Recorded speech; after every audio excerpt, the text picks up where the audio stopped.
Presións da cidadanía, medidas que contemplaba ese decreto foron claramente contestadas e afortunadamente non foron aplicadas, pero siguen estando aí. Ese decreto que é o que facilita os copagos e os repagos, o que vai en contra da universalidade da sanidade pública, o que habilitou a posibilidade de copagos tamén para medicacións hospitalarias e o que fragmentou a carteira de servizos na sanidade pública sigue estando aí, e defendemos que ese decreto ten que ser derrogado para garantir esa sanidade pública universal e equitativa. Sabemos que máis a sanidade non é o código xenético das persoas. A sanidade influye tamén o código postal de onde nacemos. E desde Marea nos comprometemos a achegar esa sanidade pública a todos os puntos do noso país, con financiamento xusto, con unha prestación equitativa e de igualdade, sin que as persoas que se vexan discriminadas no seu acceso á sanidade.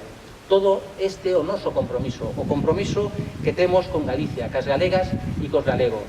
Temos que conseguir dar pasos na desprivatización da sanidade pública, porque os dereitos, as garantías dos nosos dereitos non poden ser os negocios dos poucos.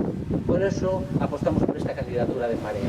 E vos deixo xa ca nosa futura diputada, ca nosa candidata Iris Malvido.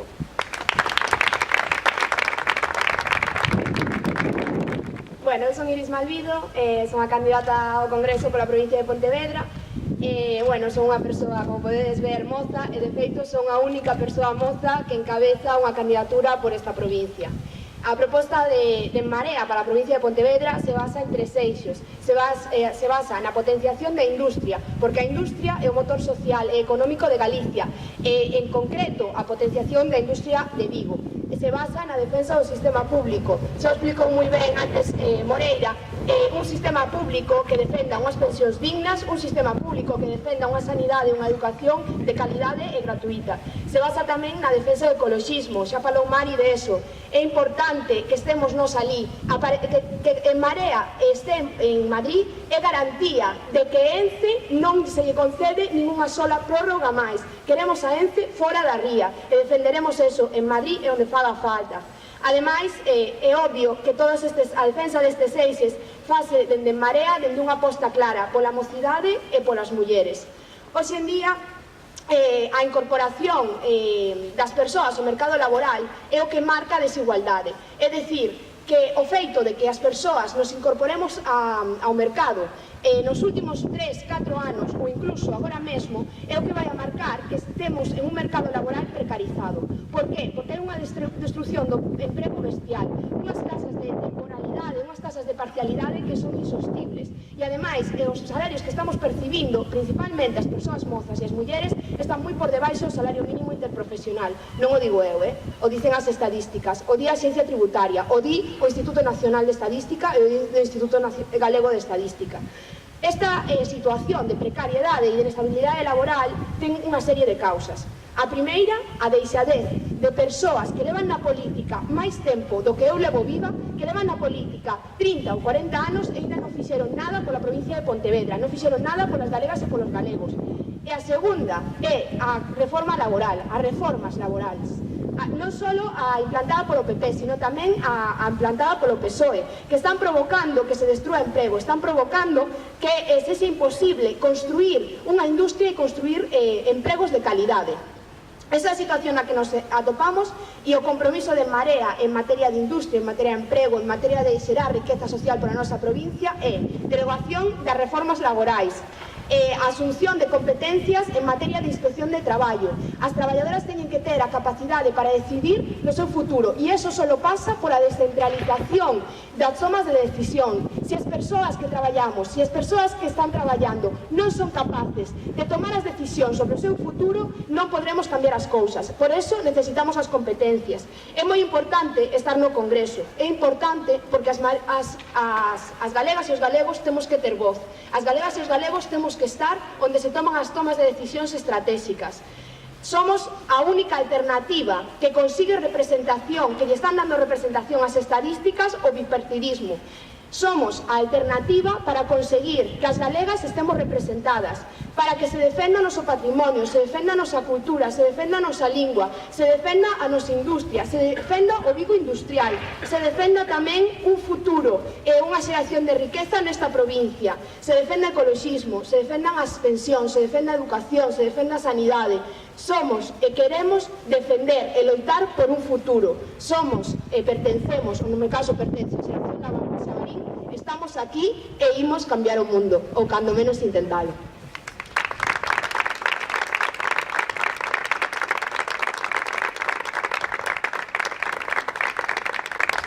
Que tal? Boa tarde, amigas, amigos. Queda demostrado, queda acreditado que temos toda a enerxía, todas as ganas e todas as ideas para sair adiante cunha candidatura gañadora. Tedes aquí diante de vos a única candidatura que vai garantir que Vigo non vai quedar esquecido nos vindeiros orzamentos xerais do Estado pro ano 2020.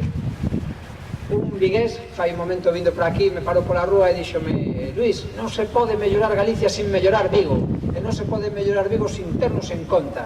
E ten toda a razón do mundo. E eu preguntámonos, onde estaba o alcalde de Vigo, onde estaba o Partido Socialista cando se facía unha proposta de orzamento xerais do Estado pro 2019 que condenaba a Vigo e a súa área metropolitana ao ostracismo total? Onde estaba o alcalde de Vigo? Caladiño, era porque lle gusta falar.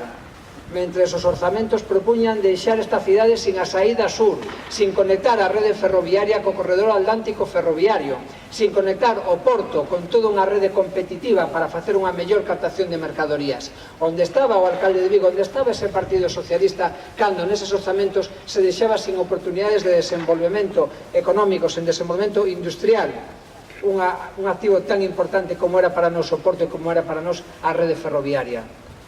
Obras son amores e non boas intencións. En Marea plantouse nos orzamentos do Estado para 2019 e votou un non, porque nos parecía un agravio inaceptable para a cidade de Vigo e nos parecía un agravio inaceptable para a súa área metropolitana.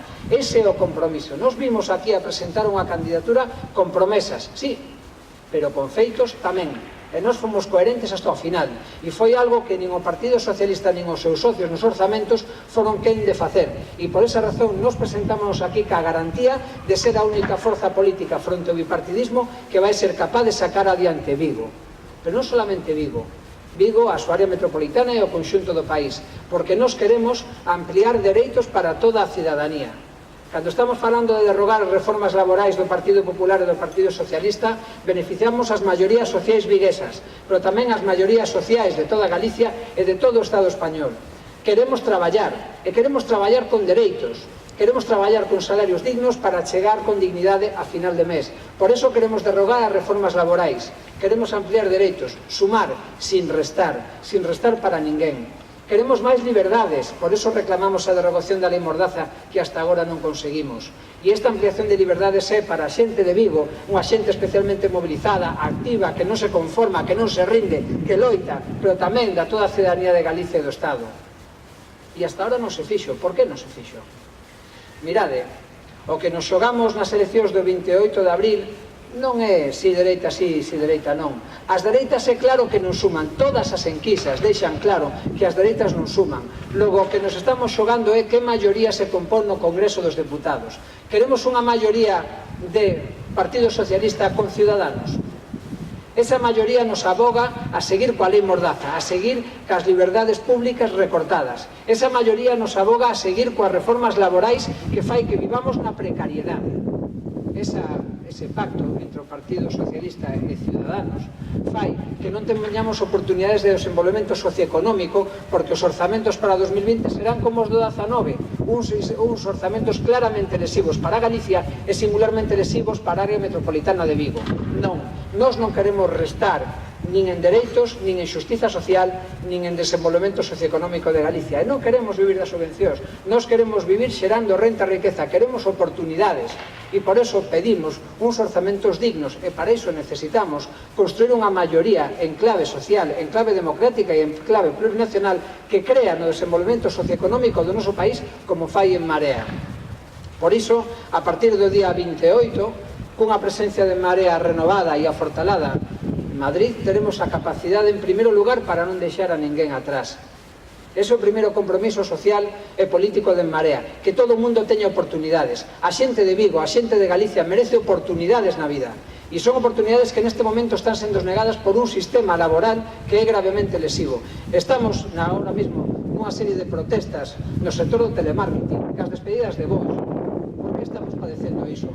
Estamos padecendo iso por ese mercado laboral que nos estamos empeñados e empeñadas que ten que cambiar. Por que ten que cambiar? En primeiro lugar, por elas. E digo elas porque son as mulleres as principais víctimas dun mercado precarizado e empobrecido en canto ao seu segmento laboral. Pero en segundo lugar, para a creación de expectativa de futuro, para que xente moza como Iris e como moitas Iris que haberá nas vosas casas non teñan que emigrar, que vexan futuro en Galicia, que vexan futuro en Vigo, que vexan nunha cidade, na área metropolitana, na provincia, no país, oportunidades de futuro, sen ter que marchar a Londres, a Edimburgo, ou máis lonxe porque non ven oportunidades na súa propia terra. Eso é co que nós queremos acabar. Queremos acabar ca xeración do Skype, a xeración que solamente se ve cos seus fillos e cos seus netos polas novas vías de comunicación e porque non poden facer en persoa porque non os teñen aquí. E por eso diriximos a nosa candidatura non solamente a xente nova, tamén a xente maior, tamén os pais, as nais, tamén os avós e as avoas que solamente ven os seus netos por vía de WhatsApp ou por vía do Skype cando se conectan con eles porque están moi lonxe.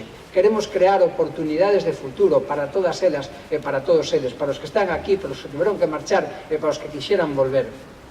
Por todos eles, por todas elas e pola idea de non deixar a ninguén atrás, presentamos esta candidatura que vai ser claramente, na nosa opinión, e con estes principios e con estes vimbios, unha candidatura vencedora para o día 28 de abril. Con todas e con todos vos, En Marea. Moitas gracias.